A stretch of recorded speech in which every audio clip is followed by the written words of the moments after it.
Welcome to the 27th lecture of the course on Sociological Perspectives on Modernity. We have till now we have completed the 6 modules of this course, namely first thematic preliminaries, secondly sociological modernism, thirdly the structuralist interpretation, fourthly Western Marxism, fifthly synthesizing modernity and social theory, and sixthly we have covered deconstruction of modernity. Now here in this we will discuss the 7th and the last module. This is the last module of this course, a new totality, how to forge a new totality.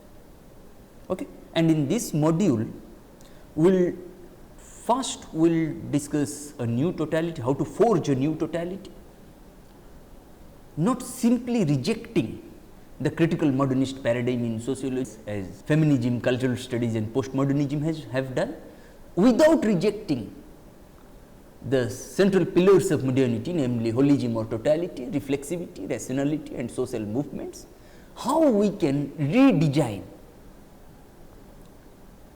the discourses on modernity by keeping the concerns raised by feminists, scholars drawn from cultural studies and postmodernists.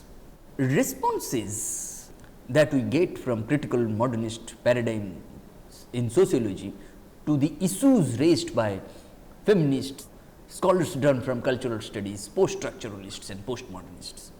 Okay. Let us first see. Feminist issues have made greater headway in the political practice of critical modernists than in their intellectual practice, where they tend to be marginalized. This is related above all to the problems that feminism raises. First, for a holistic paradigm such as critical modernism, which seeks to identify a coherent social whole, social totality, and secondly, for a paradigm which aims at a description of society in terms of opposing social movements. Feminist arguments thus appear as either disintegrative of holism or cross-cutting the lines of conflict traced between movements, between old social movements and new social movements. In other variants of critical modernist paradigm in sociology, a synthesis between critical modernist paradigm in sociology and feminist sociology has been assumed rather than worked for. In general, what synthesis there has been, what kind of synthesis we arrive at, okay, there has been, or what synthesis there has been, is largely the work of socialist feminists rather than feminist socialists. So far as post-structuralist and postmodernist critics are concerned, they have been responded to rather more directly, but on the whole also more negatively. The compatibility of feminism and critical modernism is assumed in a fairly complacent way. The same is generally not true for post-structuralism and postmodernism in particular. There are 2 separate responses to these challenges. It is not like that only feminism, post-structuralists, postmodernists, they challenged the critical modernist paradigm in sociology. In turn, the proponents of critical modernist paradigm in sociology, they also responded back to such challenges posed by feminism, feminists and postmodernists. There are 2 separate responses to such challenges. The first is a response in terms of empirical sociology, which offers in particular a rereading of some of the empirical issues raised by, in particular, the postmodernist critic, and we'll try to relate to this encounter in this lecture. And the second is primarily a theoretical response. Okay, one is empirical response, and the second is the theoretical response, which is directed more at the post-structuralist critic, which is felt to be the more firmly grounded of the 2 and the one which is closer to critical modernism's own intellectual traditions. And then we will see. Okay? And in some variants of cultural studies, it has proved possible to integrate both feminist concerns and a number of the issues raised by post-structuralists and postmodernists in terms of a very loose coherence. We will return to this issue in the lectures to follow. Okay? What are the empirical responses to the postmodernists? The empirical edge of the postmodernist attack on critical modernist paradigm in sociology consists effectively of identifying critical modernism with a series of empirical statements about the nature of contemporary society, showing that these statements are no longer tenable and arguing that this demonstrates the need for a theoretical move from critical modernism to postmodernism. And the critical modernist response accepts that empirical changes have happened, but argues that these do not form a fatal challenge to critical modernist paradigm in sociology. Instead, it is argued that these changes can best be understood in terms of general critical modernist theory. It is pointed out that the same theory can be used to support two different descriptions of two different empirical situations. In this way, to take an obvious example, okay, Marx's assumptions that the working class would inevitably develop a revolutionary consciousness was related to his assumption that it would get larger and larger and at the same time poorer and poorer, be forced together in factories and towns of ever larger size and pushed into ever more bitter conflicts with the owners. I mean, all class contradictions that we have already discussed in sociological modernism through the works of Marx and Weber. Okay. In this way, Marx assumes that rising levels of class struggle and increased interaction within the class would lead to the formation of a stronger and more radical class consciousness. And such argument makes a good deal of sense if the assumptions about empirical trends that it is based on are in fact correct. Nevertheless, in practice, what we see that the industrial working class has generally failed to become a majority of the population today. Over time, its living standards have risen. Neither the workplace nor population has behaved in quite the way Marx predicted. This is important. One critical modernist response to these points would be to point out that Marx's assumption that the working class would be overwhelmingly industrial and manual are not a necessary result of the central tenets of his theory of capitalism. For example, and to argue that a service proletariat is perfectly compatible with Marx's overall account, what is then required is either a reformulation of that theory or a periodization which accounts for the different situations prevailing in different periods. This is, I think, generally a legitimate strategy, but its implications are not always thought through. To be specific, many critical modernists still argue in terms of a necessary, structurally determined logic of development. This often amounts simply to hindsight, where previously unexpected developments are subsequently explained away as part of a single historically inevitable development.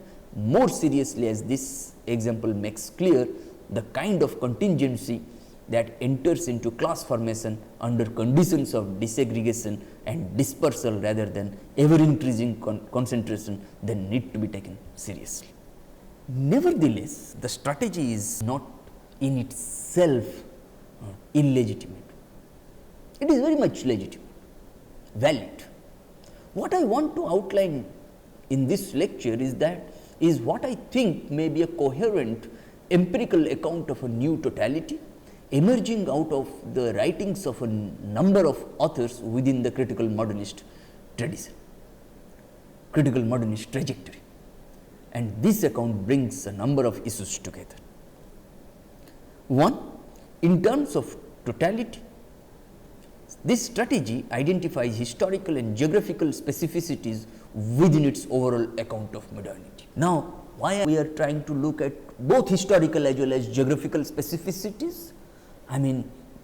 Within its overall account of modernity, what constitutes modernity or being modern, okay, may be different in the context of Europe, maybe something else in the context of Latin America, maybe different in the context of North America, maybe different again in the context of Africa, maybe different in the context of Asia. Even within Asia, what is modern, what constitutes modern, may be different in the context of China, Japan, India, and so on, Bhutan, Nepal, right? This is Pakistan, this is very different, right? Sri Lanka.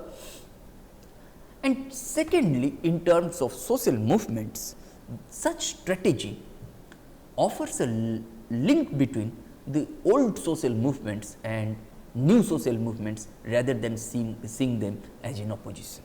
That what is old social movement that we have discussed? I mean, old social movements always are related to the movements carried out by the industrial working class, what Hamza Alawi and Theodor Sanin said, hypothetical proletariat. Okay. And the new social movements that we see in, I mean, the way it has been theorized upon in the since the 1970s and so on, the new social movements are carried out by the peasantry, by women, by environmental groups, by ecologists and so on. There Hamza Alawi and Theodor Sanin, they used this term as against hypothetical proletariat, they said empirical peasantry. Okay. How to mediate the two, how to evolve, how to make a case, how to integrate both old social movements and new social movements. It is not the purpose of this course or this perspective to look at old social movements and new social movements in opposition with each other. Rather, our purpose is to offer a link between old social movements and new social movements. That is why if we look at such strategy, then such strategy brings a number of issues in terms of totality, how the strategy must identify historical and geographical specificities with its overall account of modernity, and in terms of social movements, such strategy must offer a link between old social movements and new social movements rather than seeing them as in opposition. Then, in this context, okay, we must look at, if we have to integrate critical modernist paradigm in sociology and the challenges or the constituents, or if I have to say both, if we have to integrate the concerns raised by both opponents of critical modernist paradigm in sociology and the proponents of critical modernist paradigm in sociology, if we attempt to make such integration, okay, then we must try to evaluate such integration against the backdrop of those four critical pillars of modernity, namely holism or totality, reflexivity, rationality and social movements. I have already mentioned the idea of a periodization within modernity. One of the more promising accounts in this direction, periodization within modernity, when I say periodization within modernity, one of the more promising accounts in this direction comes from the German sociologist Klaus Hoff, and following his statement, the British American team of Lass and Ury. In Lass and Ury, this is specified fairly loosely as a move from an early liberal capitalism to an organized capitalism, early liberal capitalism to late organized capitalism, within which capitalist monopolies, state involvement in economic activity and pressure from the working class combine to produce what we might describe as a national welfare capitalism. This is not, Lass and Ury argue, the epitome of modernity and modernism that it has often been taken to be, rather it is simply a stage within modernity, within capitalism, and one whose own internal dynamic moves towards a period where capital is concentrated, but production is dispersed both geographically and between subcontracting and subsidiary firms, where you will find its increasingly international articulation bursts the bounds of control or direction by the nation state, and where precisely those conditions which Marx identified as necessary for working class organization. I mean, what is that working class organization?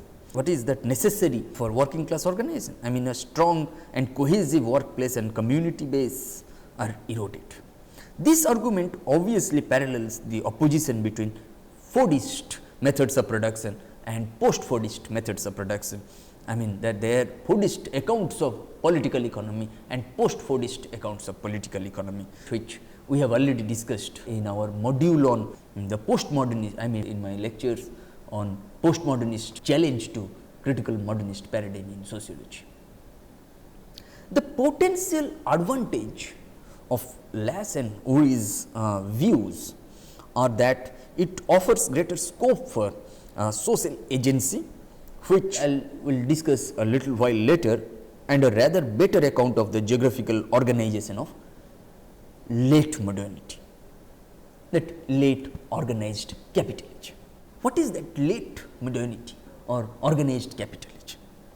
As capital becomes increasingly international, transnational, Lass and Uri argue that it not only bursts the bounds of the nation state, but also disaggregates and dislocates its workers.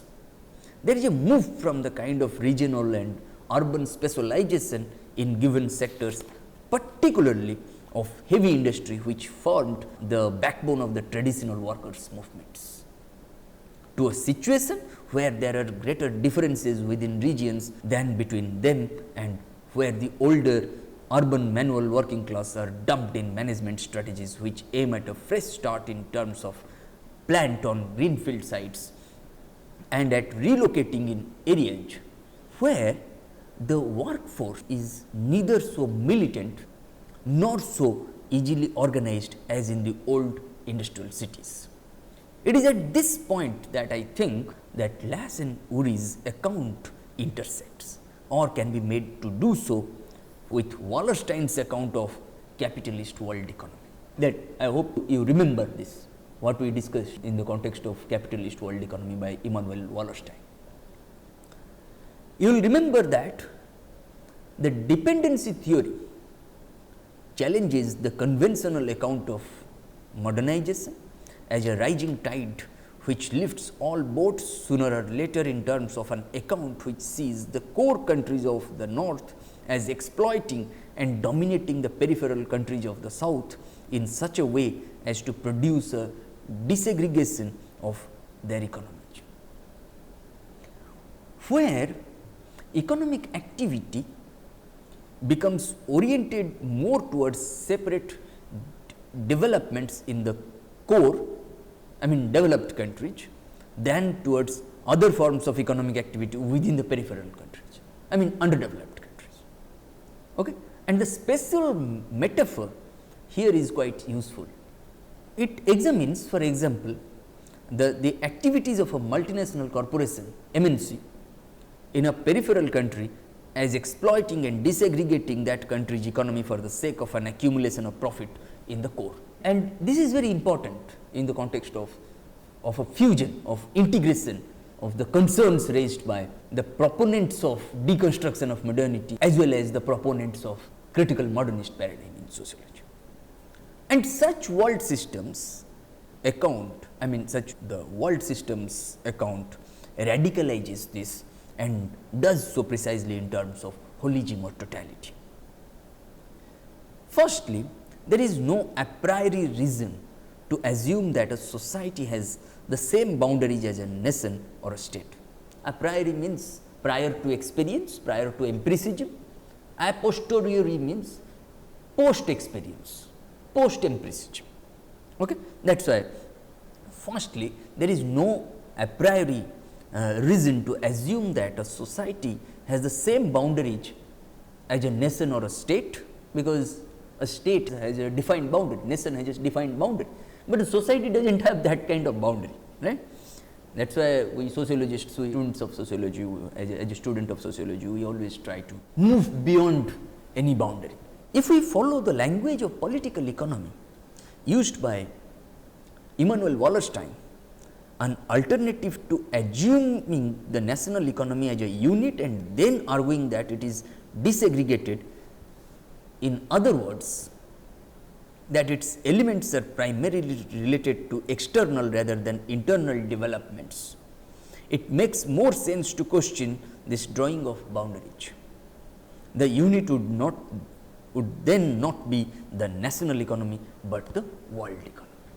Because of disaggregation of national economies, we tend to arrive at a world economy, in which what is primarily of interest are the economic relations which actually exist between two or more nation states, and not those which we might expect to exist within the boundaries of a single nation state.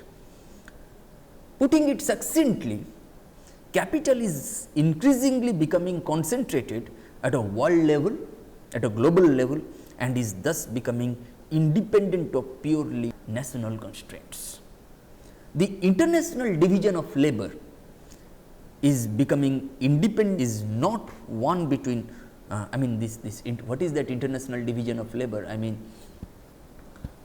underdeveloped countries like India, we provide cheap labor, and developed countries like the countries of Europe, North America, I mean United States of America, they try to provide capital.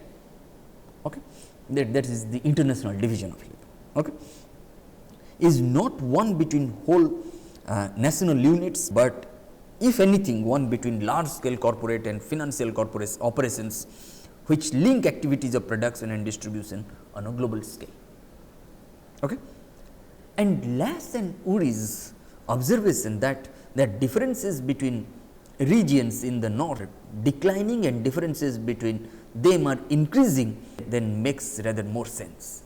In a country such as Ireland, which orthodoxy dependency theory is likely to classify as semi-peripheral, effectively an admission of inability to explain its situation, we can then see on the one hand a managerial and political elite closely integrated with an Anglo-American come European elite of the same kind, and on the other hand local populations such as the Dublin working class or the farmers of the West, whose labor is no longer needed and who are therefore dumped.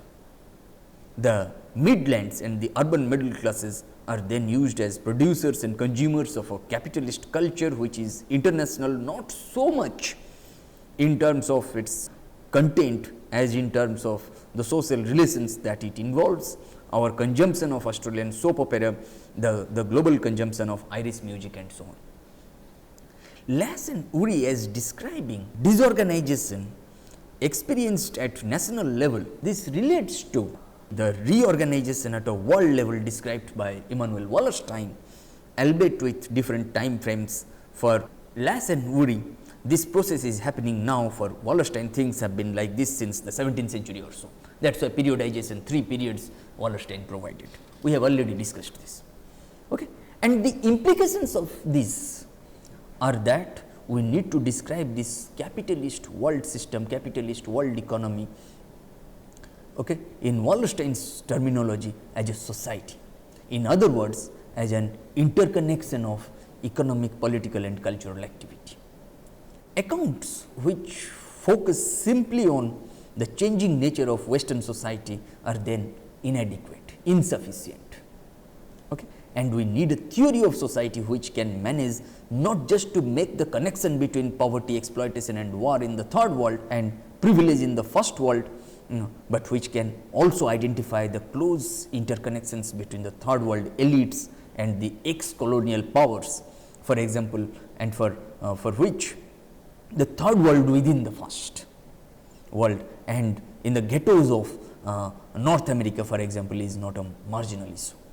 What we can now identify as a precursor of this idea was developed by Antonio Gramsci, okay, in his attempts to think about the creation of a unitary Italian state, a national culture, and in particular about the economic relations between the developed countries and the and the underdeveloped countries. It may also be worth pointing out that this approach has the great advantage of not marginalizing warfare, not welfare, warfare, okay, and international relations more generally as external relations between two separate societies, nation states and modern warfare, and then events within a single society. That is how perhaps this new totality that we are trying to forge, okay, this such alliance that we are going to make, okay, may constitute or may be holistic, may constitute totality. Then we will also try to evaluate it in terms of, suppose, reflexivity and rationality together. Obviously, not really theorized within this account. You can always look at the lectures on Anthony Giddens and Jürgen Habermas on this score, on this on the reflections on reflexivity and rationality in terms of the perspective drawn from new totality. Okay. Now, let us discuss quickly social movements. I mean, what are the arguments which can be posed as internal dynamics of capitalism, internal contradictions of capitalism? Okay. One may say that no, we have we have made a transition from working class pressure to welfare state. We have made a transition from Fordist to post-Fordist methods of production. We have made a transition from Taylorization of capitalism to managerial revolution, and so on. I mean, if you look at the texts of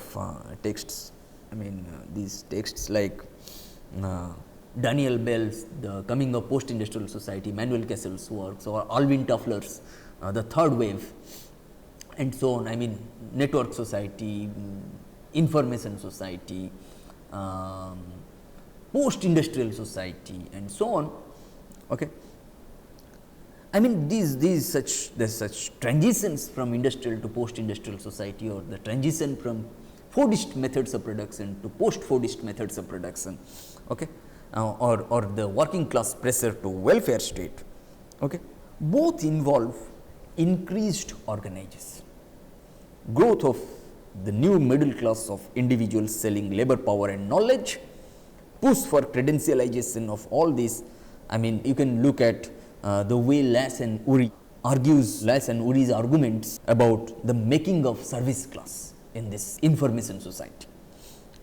This can then be thought of in terms of the development of a service class, okay, not people, but not people in services, or in terms of the increasing power of intellectuals. And post-industrial society or information society has brought about or has been responsible for the emergence of this class called service class. Both state as well as capital increasingly organized by directive or theoretical intellectuals with educational credentials. It can be thought of in terms of Foucaultian analysis of power and knowledge, that power is exercised everywhere, power can be found everywhere. Okay. For example, Conrad and Zeleny, I mean, in their work, The Intellectuals on the Road to Class Power, it is, very similar analysis that you will get so far as Eastern Europe in the development of state managerial class and party intelligence. I mean, intelligentsia within a political party. And you can make compatible analysis between Foucault on the one hand and Conrad and Zeleny on the other. Okay. And this becomes disorganizing in many ways. It has notable effects such as capital becomes internationalized with at least relative autonomy of managerial class. There is increasing role of education and credentialized knowledge in social stratification and relations of power, and there is increasing fragmentation of culture. Okay, because we don't see any the culture, we see fragmented cultures. I mean, there is nothing called the culture, there is nothing called cultural superiority or so. Okay, every culture is similar, every culture is unique in its own. Okay, that's what postmodern cultural production has taught us. And there is a generation of new social movements that we have seen, that as I have mentioned earlier, that since the 1970s or so, these narratives about workers' movements that has not simply included industrial working class, but also peasantry, women, environmental groups, ecologists and so on. Okay. And all of these, whether capital becomes internationalized with at least relative autonomy of managerial class, or increasing role of education, or credentialized knowledge in social stratification and power relations, and increasing fragmentation of culture, I mean generation of new social movements, all of these relate to increasing significance of intellectuals in Gramsci's sense of theorizing and organizing activities. That is why Gramsci referred to the significance of the role of organic intellectuals in party building, in carrying out a social and political revolution. Lass and Uri's account does not really theorize the division between capital and state service classes, and simply treat new social movements as effect of rise of service class. This runs into difficulty that their major enemy is typically managers and bureaucrats. So that simple account of new social movements as social movement of service class gets us nowhere. I mean, what is the basis of new social movements? Here has to be interrogated. Okay. Then what we generally find that, as Roske mentioned, that the base of new social movements is human services intelligentsia. Okay. This is better in that it includes such as professionals professionals such as journalists, therapists and so on, but it does not explain why. For example, doctors are massively underrepresented. More importantly, it is not clear why human services intelligentsia should form new social movements, or why human services intelligentsia should form the base foundation of new social movements. Advantages of such accounts include greater role of human agency. Okay. There is an emphasis on unintended consequences of, for example, managerialism or welfare state and so on, and the role of the state and cultural capital, or the role of knowledge, becomes central elements of discussion. Now, if we have to evaluate this account, that there is continued difficulty over contingency or necessity and the difference or otherwise made by human agency, I mean there is a tendency for accounts to fossilize into discussion of objectively necessary developments in which human agency is merely a conveyor belt. Secondly, for example, feminism only appears in guise of new social movements and hence effectively subsumed under ecology, peace movements and so on, or peasantry.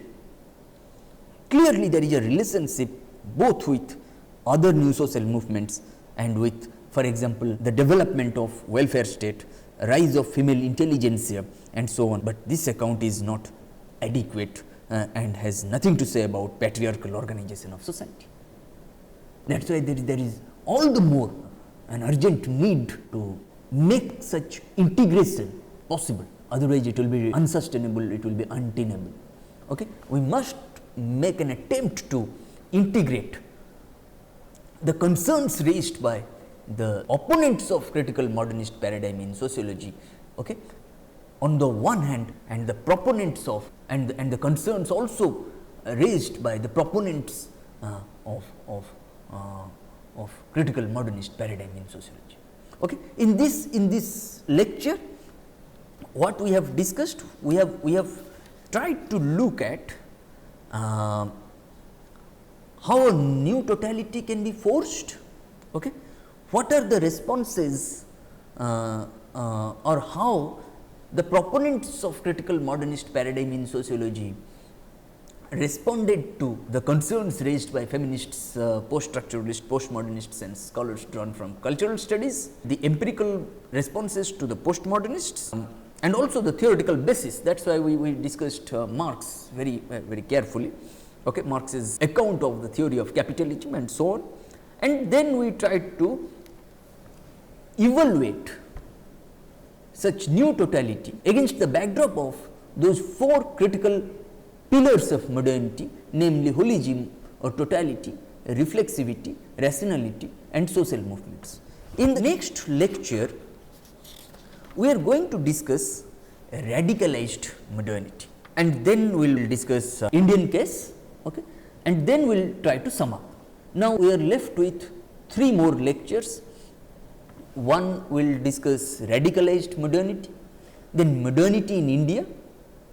I mean, India's reflections on modernity, okay, and then we will try to sum up the entire course through 7 different modules. Okay? Thank you.